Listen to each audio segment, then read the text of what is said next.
CECAS დირექტორი. კოლეგა, დღეს აქ იმიტომ მოვიწვიე, რომ სერიოზული საკითხი განვიხილოთ. ინფორმაცია მაქვს, რომ უკრაინაში ამბოხი მზადდება. თუ ეს სიმართლეა, შეიძლება გავლენა საქართველოზეც მოახდინოს. თქვენი როლი კრიტიკულია. უშიშროების სისტემა მყარი უნდა იყოს. საქართველოში არ უნდა გაჩნდეს ისეთი აზრი, რომ ჩვენი ძალაუფლებასადმე ერღვევა. ყველაფერი უნდა იცოდეთ, ვინ, როდის და რატომ.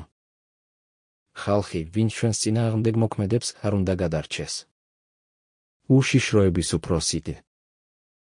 დირექტორ, ჩვენი უწყება მუდამ მზადაა. საქართველოში არც ერთი ადამიანი არ გაბედავს ამბოხის წამოწყებას, თუ ჩვენ დროულად ვიმოქმედებთ, გავაძლიერებთ კონტროლს ინტელიგენციაზე. ახალგაზრდებზე და განსაკუთრებით იმათზე, ვისაც რაიმე კავშირი აქვს უკრაინასთან.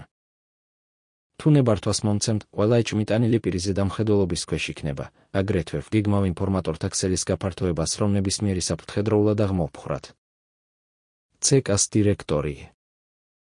მიყვარს თქვენი უშუალობა, მაგრამ სიტყვები საქმეს არ ცვლის. ჩვენ გვჭირდება შედეგი. თითოეული მოძრაობა უნდა იცოდეთ. ხალხს უნდა ვაჩვენოთ, რომ საბჭოთა კავშირი მტკიცეა, თუ საჭირო იქნება.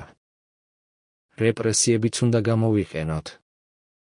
შეიძლება ვინმეს თავი მოტყუებული ჰქონდეს, მაგრამ არა ჩვენ. ჩვენ ამ სისტემის თვალები ვართ. საქართველოში არავინ უნდა გაბედოს წინააღმდეგობის გაწევა. იმედი მაქვს, გესმით, რა მნიშვნელოვანია ეს. მე თქვენს მოქმედებებს თვალს ვადევნებ. იმედი მაქვს, თქვენ ის ადამიანი ხართ, ვინც ამ დავალებას შეასრულებს. უშიშროების უფროსი. დირექტორ, შეგიძლიათ ჩემს ერთგულებაში არ დაეჭვდეთ. ჩვენ არ დავუშვებთ, რომ საქართველოს უსაფრთხოებას რაიმე დაემუქროს. თქვენი მითითებები იქნება ჩემი ბრძანება. CECAS დირექტორი. კარგია, ახლა წადით და დამანახეთ, როგორ მოქმედებთ. საბჭოთა კავშირის ინტერესები ყოველთვის უპირველესია.